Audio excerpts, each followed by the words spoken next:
Assalamualaikum guys, kembali lagi di Film Story, channel murahan tapi menambah wawasan. Seperti biasa, saya akan menjelaskan alur cerita dari film Zack is Zero yang menceritakan tentang sekumpulan petualangan pemuda kocak yang suka mantap-mantap. Tapi sebelum itu, kita intro dulu.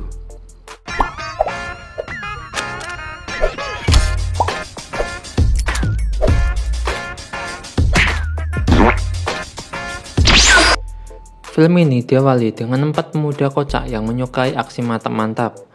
Anggap saja yang ini bernama Agus, Udin, dan Andi yang sedang menonton video mantap-mantap.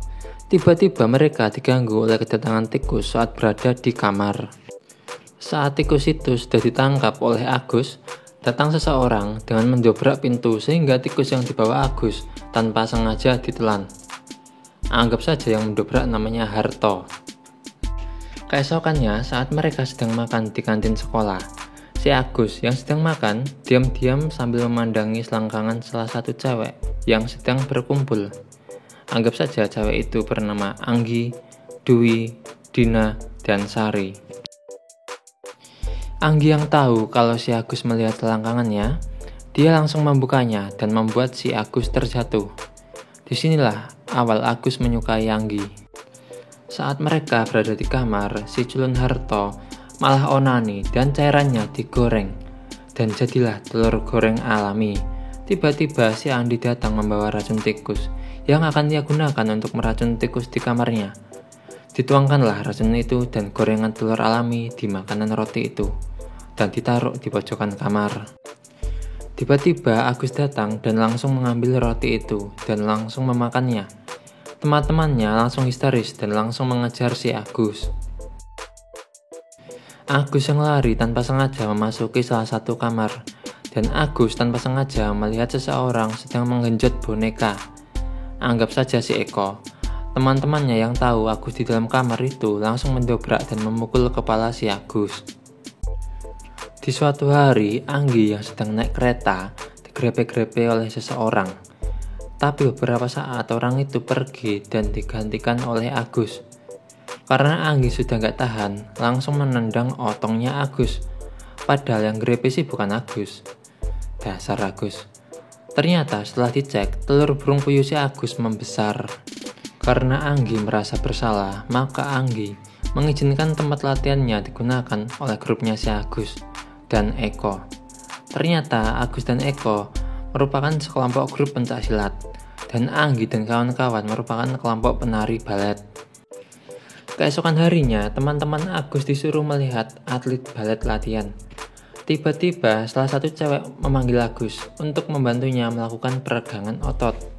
Wow, teman-temannya hanya bisa melongo melihat Agus yang bisa melihat dengan lebih dekat keseksian cewek itu. Tanpa sengaja, Anggi dan kawan-kawan datang melihat si Agus. Malam harinya, Agus, Anggi beserta kawan-kawan berfoya-foya, joget-joget, minum minuman beralkohol, dan lain-lain. Saat sedang berjoget, datanglah salah satu pria, anggap saja bernama Saipul, yang menemui mereka. Agus, Anggi, dan kawan-kawan langsung akrab dengan si Saipul, yang ternyata Saipul diam-diam menyukai si Anggi. Setelah selesai berpesta, mereka langsung pulang dengan pasangannya masing-masing. Dan Anggi pulang bareng Saipul, si Udin dengan si Sari, si Andi dengan si Dwi, si Harto dengan si Dina. Sedangkan si Agus ditinggal di diskotik itu. Setelah itu mereka semua melakukan penggenjotan mantap-mantap. Hari-hari Anggi jalan sama si Saipul, masak bareng, makan bareng, liburan bareng. Bahkan Anggi pun sering kali digenjot oleh Saipul. Sampai pada suatu waktu, Anggi hamil dan berharap Saipul bertanggung jawab. Tapi nyatanya tidak. Saipul malah memberikan kartu ATM ke Anggi untuk menggugurkan kandungannya, tapi Anggi menolaknya. Hingga pada suatu malam saat Anggi pulang ke rumah, si Agus dan kawan-kawan memberikan kejutan ke Anggi karena tepat hari ini adalah ulang tahunnya. Tapi Anggi malah memukul si Agus hingga pingsan.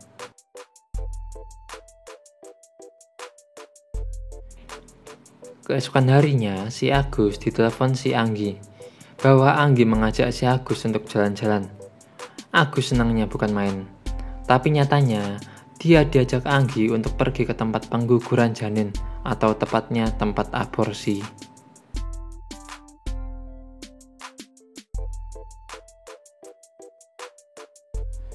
Setelah selesai aborsi, Anggi dirawat inap di rumah sakit itu dan ditemani si Agus. Si Agus setiap hari selalu perhatian ke Anggi, menjaganya, selalu menghiburnya, menyiapkan apa yang dibutuhkannya, meski sebenarnya dia merasa sakit hati.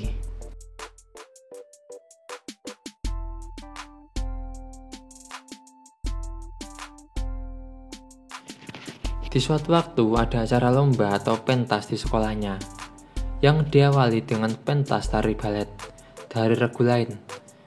Setelah itu regunya si Anggi. Setelah itu regunya si Agus yang menampilkan acara bela diri atau tenaga dalam yang dibawakan oleh si Eko, Agus, dan kawan-kawan.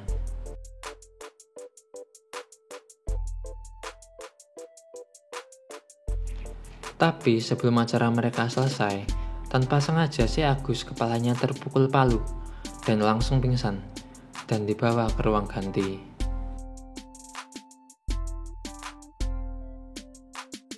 Setelah acara mereka selesai, lomba perorangan dimulai. Yang pertama, penari balet dari kelas lain. Setelah itu Anggi, yang juga menampilkan balet. Setelah Agus tahu kalau yang tampil adalah Anggi, dia langsung lari melihat penampilan Anggi di atas panggung.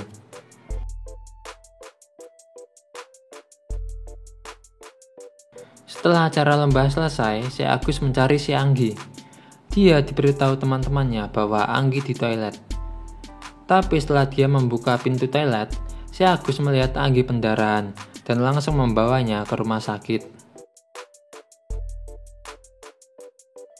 Saat Anggi sedang istirahat, tiba-tiba ibunya Anggi datang dan langsung menampar Anggi dan memukuli si Anggi. Tapi si Agus yang niatnya melerai, malah ikut dipukuli oleh ibunya Anggi.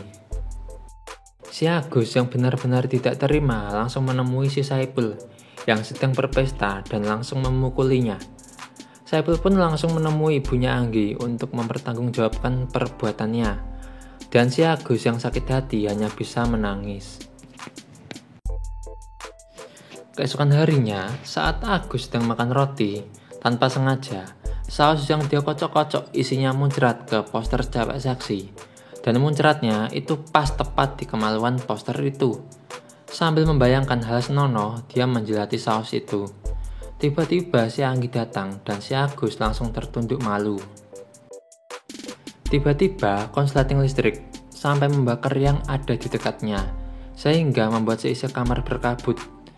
Adegan romantis terjadi di sini, di mana si Anggi bertanya ke Agus apa dia masih mencintainya. Tapi Agus malah menangis dan langsung memeluk si Anggi dan akhirnya film pun selesai. Akhir kata sebelum saya pamit, jangan lupa di subscribe, like, and share. Kalau kalian memiliki saran film yang bagus, silahkan di komen di bawah ini. Baik, saya pamit dulu. Assalamualaikum.